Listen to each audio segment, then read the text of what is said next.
Hi, I'm Bart Herbison, Executive Director of the Nashville Songwriters Association, and this week, the story behind the song for the Tennessean and Tennessean.com, one of the great ones ever, The House That Built Me. And one of the great songwriters ever, Mr. Tom Douglas, and a fine human being. Good to see you, my friend. Before we get into that, I love the way you kind of got discovered. Tell us the Paul Worley story. Well, I was in Austin at a songwriting seminar in the summer of 1993, and I had known Paul Worley when I had lived in Nashville once before, and then I was here for 4 years, and I was gone for 10 years, and I reconnected with him at this songwriting seminar in Austin in '93, and I gave him a cassette of a couple of songs, and one of the songs was a song called Little Rock. And I expected never to hear from him again, and about 3 days later he called me and he said, I think one of these songs I think I can get it recorded. So then he signed me to Sony Publishing, and I was the ripe old age of 41 when I got my first country song recorded. Well, and you're nominated for the Songwriters Hall of Fame this year. Congratulations, Tom. You certainly deserve it. Well, I don't deserve it, but thank you. So, The House That Built Me, you co-wrote with Hall of Fame songwriter Alan Shamblin. What a great idea. You kind of reverse the way typically people would look at that idea. Well, that was really Alan's genius. We were at Sundance through the Bluebird, and Alan came in the restaurant one morning and he said, "You know, I've been reading this article about houses and memories, and I was thinking about where I grew up." And he said, "What if there was a song that was, about, instead of the house that you built, the house that built me?" And really, as soon as he said it, it was like the sirens started screaming, the lights started blinking. Did y'all have it written before you got into the room?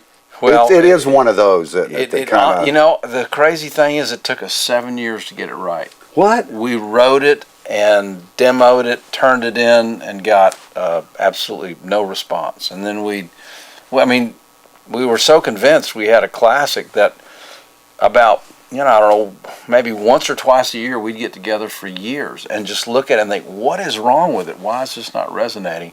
And finally, I think what we figured out was it's too complicated. There's too much story, and we made it simpler and simpler and simpler. We took out a lot of information, kind of, drilled it down to the essence. And as soon as we demoed that, we turned it in, and it was a palpable reaction. Did the melody stay the same?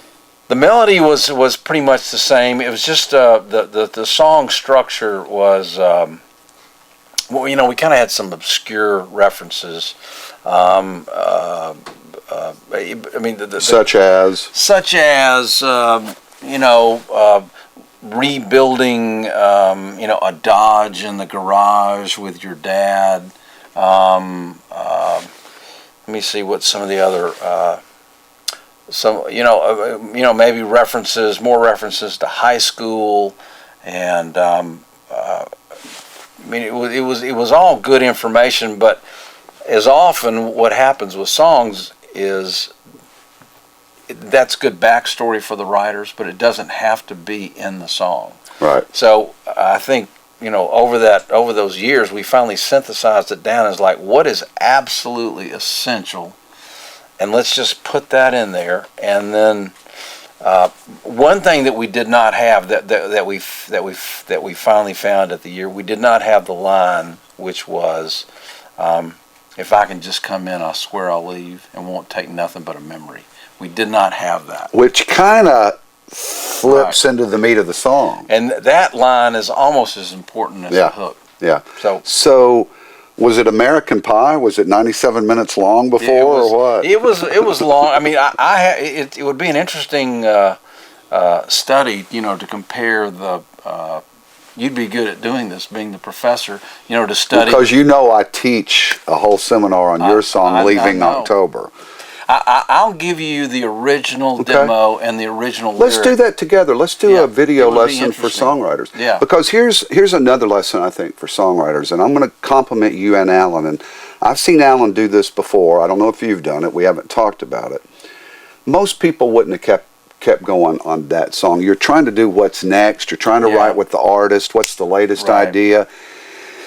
Publisher, nothing's happening with it. You give up. But that's some persistence and perseverance, man. Why on that song? You just knew something was there? Or? Well, I mean, we knew something was there, and I think, you know. But am I right? That's not common. That's most very people rare. do not rewrite. Not like that. Not like that. But, you know, Alan loves the process, and he is, you know, very patient and realizes that, you know, it's, I mean, really, if you look back over anybody's career, even, you know, Billy Joel or Paul Simon, or it still is a handful of songs that really defines a career. And I think, you know, everybody is frantic today trying to write the next song. I mean, I'm as frantic as anybody, but if you can force yourself to slow down and almost go back and think about those songs, rewriting is just an essential. You know, Love's the Only House. We sent the boat by 3 times. Yeah. Right. So, speaking of careers, is the story / urban legend I heard right that Miranda cuts it, and I think it was her career song, obviously. But Blake had it first? Terry Wakefield at Sony sent the song to Scott Hendricks, who was producing Blake Shelton. Because my original demo is a piano vocal. I mean, just very similar to like I did it. So we just kind of heard it as a guy's song. He sent it to Scott Hendricks. Scott Hendricks loved it. Sent it to Blake.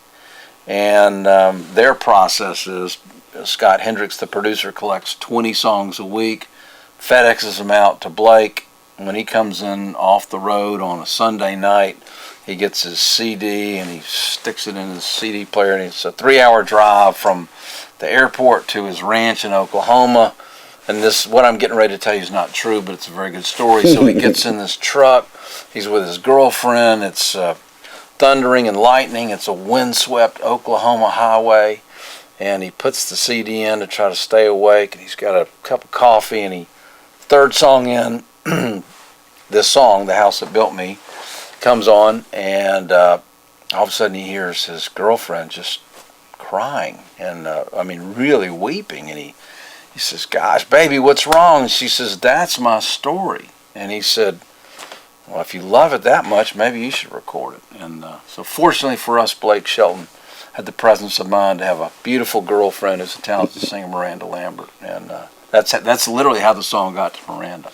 It won every award, as it should have, including the one the songwriters voted on. But tell me about the Grammy. Well, you know, Alan and I did not win the Grammy. I know, but it was nominated for. Miranda won a Grammy for female vocalist singing "The House That Built Me." We were. Now, were you there? We were there. We were. Then, truly, the remarkable thing about it, "The House That Built Me" was nominated for Song of the Year for the Grammys in the country category, but also in the main category, which is very rare. It's rare for a real country song to be up there with, you know, Bruno Mars and CeeLo Green, and you know, I mean the other pop guys. But yeah, I mean that was really something. I Need You Now. I Need You Now won the Grammy for... Which you wrote. I wrote I Run to You. I Run to You, I'm sorry, okay. But Lady A, you got the Lady A connection. I got the Lady A connection, so we were up against formidable competition with Lady A, and they won, and that's a great song as well. So, it was, you know, I mean, we were right there on the floor. I was sitting in back of Miley Cyrus and her mother, and, you know, there's...